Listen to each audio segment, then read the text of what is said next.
नमस्कार दोस्तों, स्वागत है आपका अपने YouTube चैनल आरपीएससी मेकर पर। दोस्तों, आज का जो हमारा टॉपिक रहने वाला है वो है विद्युत द्विध्रुव के कारण निरक्षीय रेखा यानी विषुवतीय रेखा पर स्थित बिंदु पर विद्युत क्षेत्र की तीव्रता। तो दोस्तों, ये हमारा है सेकंड पार्ट। इससे पहले वाला है उसमें हमने पढ़ा था अक्षीय रेखा पर स्थित। ठीक है दोस्तों, अक्षीय रेखा पर स्थित बिंदु पर विद्युत क्षेत्र की तीव्रता, उसका हमने पूरा डेरिवेशन था वो हमने कंप्लीट कर लिया था। और अब है हमारा वो नेक्स्ट निरक्षीय रेखा पर। ठीक है, तो दोस्तों वीडियो स्टार्ट करने से पहले आपसे रिक्वेस्ट है, यदि आप हमारे चैनल पे फर्स्ट बार विजिट कर रहे हो तो चैनल को सब्सक्राइब अवश्य करें, साथ ही बेल आइकन को ज़रूर प्रेस करें जिससे आपको हमारी वीडियोज़ की नोटिफिकेशन मिल सके। तो दोस्तों स्टार्ट करते हैं आज का अपना वीडियो। देखो, पहले आती है निरक्षीय रेखा। ठीक है, इस टॉपिक को पढ़ने से पहले आपको ये पता होना चाहिए कि निरक्षीय रेखा कौन सी होती है। तो दोस्तों इसको समझाने के लिए मैंने आपको यहाँ पर इसकी डेफिनेशन लिख दी है कि देखो निरक्षीय रेखा क्या होती है। अक्षीय रेखा मैंने जो इससे पहले वाला पार्ट था, ठीक है, अक्षीय रेखा पर स्थित बिंदु पर विद्युत क्षेत्र की तीव्रता निकाली थी, उसमें बताया था मैंने अक्षीय रेखा की डेफिनेशन। ठीक है, ये किसकी है? निरक्षीय रेखा की। निरक्षीय रेखा क्या है? द्विध्रुव के मध्य बिंदु से अक्ष के लंबवत रेखा को निरक्षीय रेखा कहते हैं। ठीक है दोस्तों, किसे कहेंगे निरक्षीय रेखा? कि द्विध्रुव के मध्य बिंदु से अक्ष के लंबवत रेखा को निरक्षीय रेखा कहते हैं। अब देखो दोस्तों, निरक्षीय रेखा कौन सी है? ये है द्विध्रुव ए बी। ठीक है, ये क्या है? द्विध्रुव है। तो इसके मध्य बिंदु से, तो मध्य बिंदु कौन सा है? ओ। ठीक है, तो इसके लंबवत रेखा है उसे क्या कहेंगे? निरक्षीय रेखा। तो इसके लंबवत रेखा कौन सी है दोस्तों? ये। ठीक है, इसके लंबवत रेखा है ये। ठीक है दोस्तों, फिर देखो दोस्तों, ये होगी निरक्षीय रेखा, इसके लंबवत रेखा को निरक्षीय रेखा कहते हैं। अब देखो इसको ये डायग्राम है, इसको हम थ्योरी के अनुसार समझने का प्रयास करेंगे। देखो, माना कि ए बी एक विद्युत द्विध्रुव है। क्या है? ए बी है, ये क्या है? एक विद्युत द्विध्रुव है। एक पर माइनस आवेश है, एक पर प्लस क्यू आवेश है, जिसके बिंदु ए पर तो कौन सा है? माइनस क्यू आवेश है। बिंदु बी पर कौन सा है? बिंदु बी पर है ये प्लस क्यू आवेश। ठीक है दोस्तों, फिर है ए बी रेखा से स्मॉल आर दूरी पर बिंदु पी पर विद्युत क्षेत्र की तीव्रता ज्ञात करनी है। ठीक दोस्तों, देखो बिंदु जो ए बी रेखा है, ए बी रेखा से स्मॉल आर दूरी, तो स्मॉल आर दूरी कौन सी है? ये आर दूरी है। ठीक है, जो निरक्षीय रेखा है इसकी दूरी है आर दूरी पर स्थित बिंदु पी पर विद्युत क्षेत्र की तीव्रता ज्ञात करनी है। दोस्तों पी बिंदु मैंने यहाँ पर लिखा नहीं है। देखो पी बिंदु ये होगा। ठीक है, आप अपने नोट्स में पी बिंदु ये लगा लेना, यहाँ पर पी बिंदु। ठीक है, ये पी मतलब पी बिंदु ये है यहाँ पर। ठीक है, जहाँ पर ये सभी रेखाएं आपस में मिल रही हैं ये है पी बिंदु। तो यहाँ पर हमें क्या करनी है? विद्युत क्षेत्र की तीव्रता ज्ञात करनी है। फिर देखो दोस्तों, अतः है माइनस क्यू आवेश के कारण बिंदु पी पर विद्युत क्षेत्र की तीव्रता। ठीक है दोस्तों, तो माइनस क्यू आवेश के कारण बिंदु पी पर विद्युत क्षेत्र की तीव्रता निकालेंगे। पहले कौन सा आवेश? ये देखो, ये है माइनस क्यू आवेश। इसके कारण बिंदु पी पर विद्युत क्षेत्र की तीव्रता निकालेंगे। विद्युत क्षेत्र की तीव्रता का फॉर्मूला होता है E = KQ/R²। ठीक है दोस्तों, ये हमने पहले पढ़ लिया था कि विद्युत क्षेत्र की तीव्रता होती है, उसका फॉर्मूला होता है KQ/R²। अब देखो कि Q1 के कारण निकालेंगे, Q1 आवेश के कारण, तो दोस्तों कितना हो जाएगा? E1। इसको मान लिया हमने E1, तो E1 बराबर हो गया KQ/R²। अब देखो R² की जगह यहाँ पर कितना लिया गया है? R² की जगह लिया गया है √R² प्लस D²/4। ठीक है, ये है R की वैल्यू। ये कहाँ से आई? ये देखो, अब इसको मैं समझाने का आपको प्रयास करता हूँ। देखो, ये एक त्रिभुज बन गया। क्या बन गया? त्रिभुज। ठीक है दोस्तों, ये हो गया इसका 90 डिग्री। क्या हो गया? 90 डिग्री। अब देखो दोस्तों, इसको आधार मान लो, ये हो गया लंब। तो आधार तो कितना होगा इसका, आधार तो हो गई ये दूरी कौन सी है r। अब लंब वाली कौन सी हो गई, लंब वाली ये हो गई, तो लंब कितना है dy2। अब ये क्या बच गया, ये भुजा बच गई कर्ण। ठीक है, तो कर्ण कैसे निकालेंगे, ये होता है कर्ण स्क्वायर इक्वल टू आधार स्क्वायर प्लस लंब स्क्वायर। ठीक है दोस्तों, तो कर्ण स्क्वायर और अब फॉर्मूला लगाएंगे, यहाँ पर कितना आ जाएगा, यहाँ पर हो जाएगा आर स्क्वायर। ठीक है दोस्तों, आर स्क्वायर कर्ण square equal to R square, ठीक है, प्लस लंब स्क्वायर आर स्क्वायर प्लस ये लंब है कितना dy2, इसकी स्क्वायर कितनी हो जाएगी डी स्क्वायर 4। ठीक है, ये तो आया कर्ण स्क्वायर इक्वल टू। अब निकालना केवल हमें कर्ण। ठीक है, तो स्क्वायर हटाएंगे तो यहाँ पर क्या लग जाएगा, रूट लग जाएगा। ठीक है दोस्तों, तो इस प्रकार से ये दूरी आ जाएगी, कौन सी दूरी आ जाएगी, -q आवेश से लेके बिंदु यहाँ पर P था, P तक के बीच की दूरी कितनी आ जाएगी, √r² प्लस d² y4। यहाँ पर मैंने सीधा लिख भी रखा है। इसी तरह से सेम ये दूरी है कौन सी, +q आवेश के कारण, तो ये दूरी भी कितनी आएगी, सेम ही आएगी, r² plus d² y4 root. ठीक है दोस्तों, अब देखो आगे अपना डेरिवेशन समझने का प्रयास करते हैं। E1 इक्वल टू कितना आ जाएगा KQ। ठीक है, ये समझ गए आप। अब यहाँ से देखो रूट के स्क्वायर लगा है, तो रूट के स्क्वायर लगाएंगे तो नेक्स्ट स्टेप में क्या हो जाएगा दोस्तों, नेक्स्ट स्टेप में अपनी जो रूट है ये कैंसिल हो जाएगा। यहाँ से आपके पास केवल क्या बचेगा, r² प्लस d² y4। फिर इसी तरह से जिस तरह से हमने -q आवेश के कारण बिंदु P पर विद्युत क्षेत्र की तीव्रता निकाली है, उसी प्रकार से +q आवेश के कारण बिंदु P पर विद्युत क्षेत्र की तीव्रता निकालेंगे। तो कितनी आ जाएगी, E2 equal to KQ upon √r² plus d² y4 की होल स्क्वायर। ठीक है दोस्तों, ये दूरी भी उसी प्रकार से ही है जिस प्रकार से ये हमने निकाली थी। ठीक है, इस बार निकाला है हमने +q आवेश के कारण बिंदु P पर विद्युत क्षेत्र की तीव्रता। तो अब दूरी कौन सी हो जाएगी, ये हो जाएगी BP वाली दूरी। कौन सी दूरी, BP दूरी। तो BP दूरी कितनी है, ये पहले आई थी AP दूरी, ये है AP दूरी, AP दूरी ये थी। ठीक है दोस्तों, दोनों सेम आएगी, क्योंकि देखो दोस्तों ये मिड पॉइंट है, मिड पॉइंट में हमने लिया है बिंदु P, तो ये दूरी दोनों से सेम दूरी रहेगी। फिर देखो दोस्तों, यहाँ तक आप हमने देख लिया। देखो ये निकाला हमने +q आवेश के कारण बिंदु P पर विद्युत क्षेत्र की तीव्रता।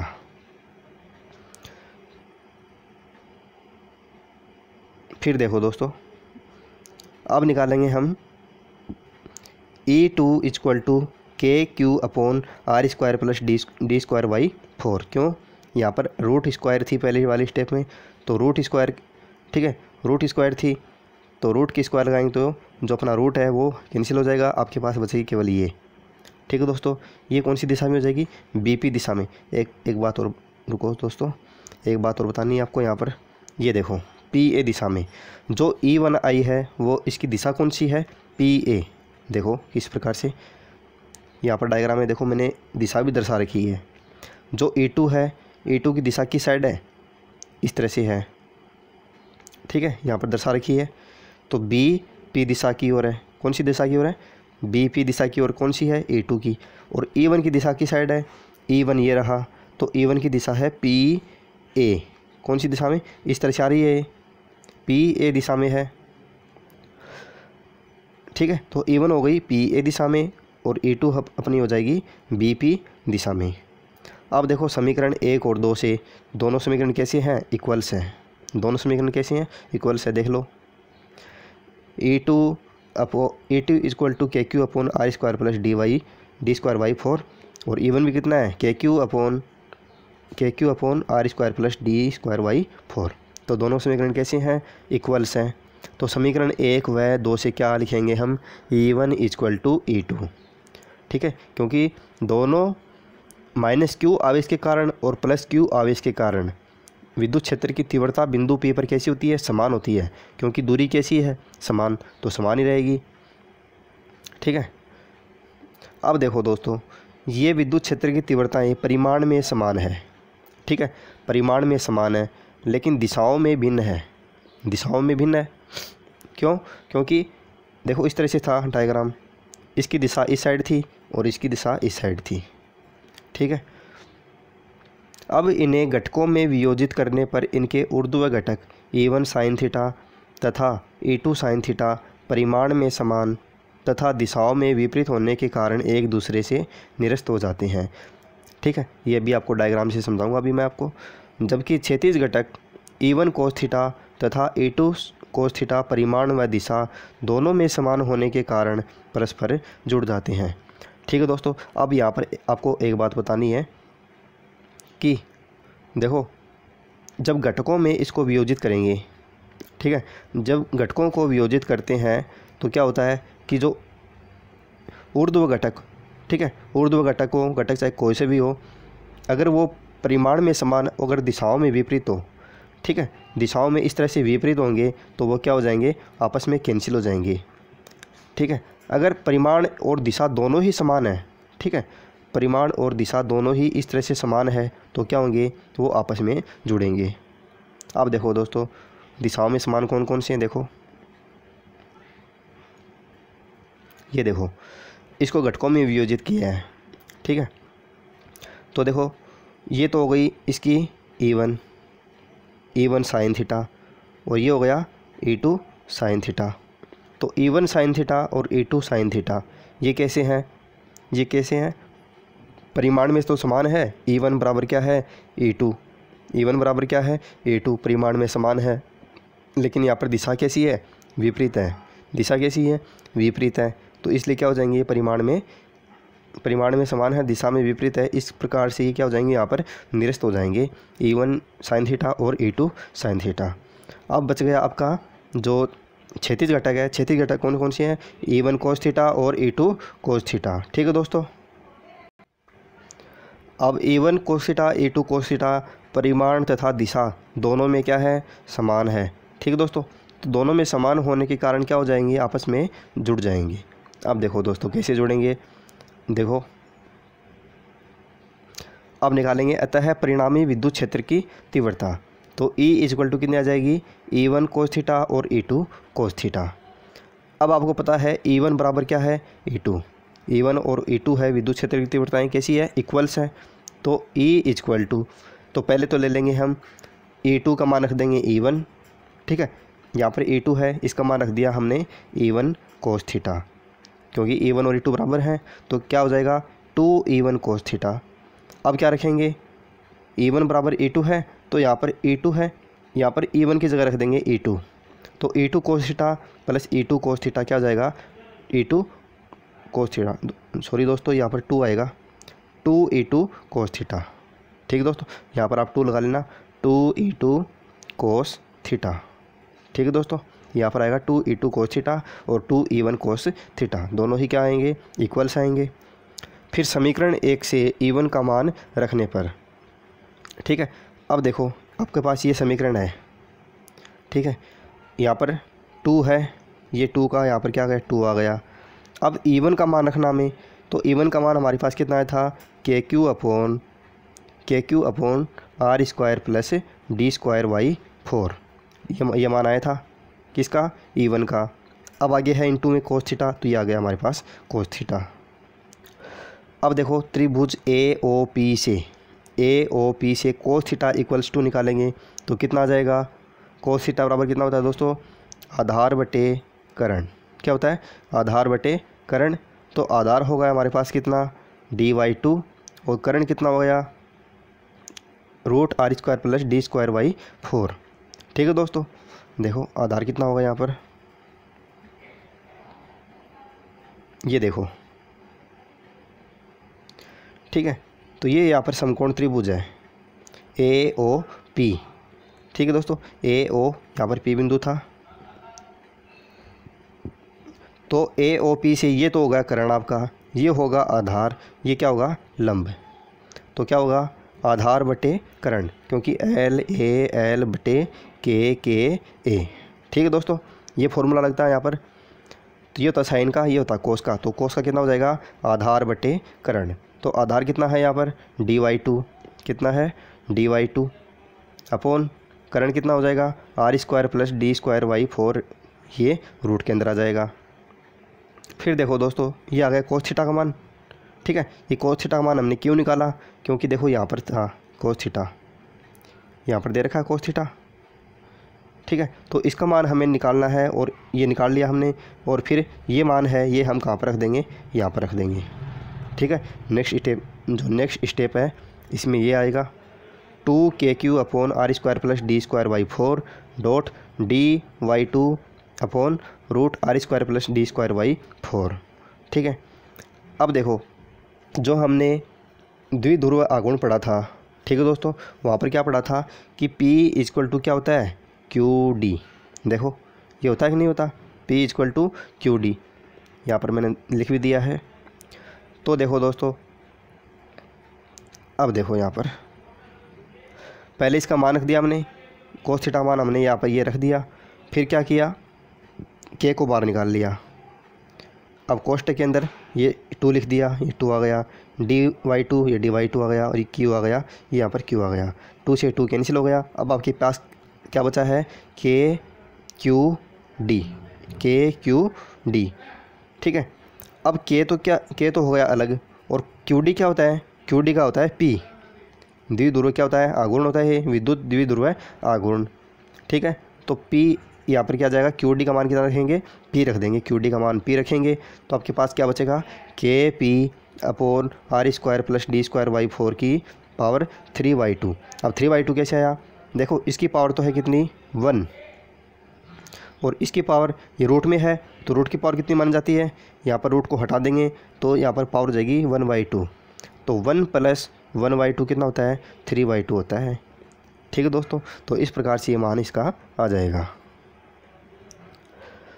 फिर देखो दोस्तों, यदि r is greater than very greater than dy2 हो तो d²/4 को r² की तुलना में नगण्य मानने पर, इसको क्या करेंगे, नगण्य मानेंगे। तो आपके पास केवल क्या राशि बचेगी, r² बचेगी, क्योंकि ये नगण्य है, ये कैंसिल हो जाएगी।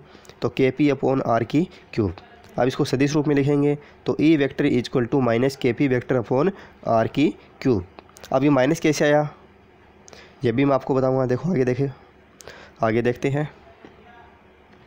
अब देखो यहाँ पर ये मोस्ट है दोस्तों, इसको समझने का प्रयास करो आप। देखो E जो विद्युत क्षेत्र की तीव्रता है कहाँ पर, अक्ष पर, E अक्ष = कितना आया था, 2kp/r³। ये कहाँ से आया, जो पीछे वाला वीडियो है उसमें हमने यही डेराइव किया था। ठीक है दोस्तों, वहाँ पर ये आया था 2kp/r³।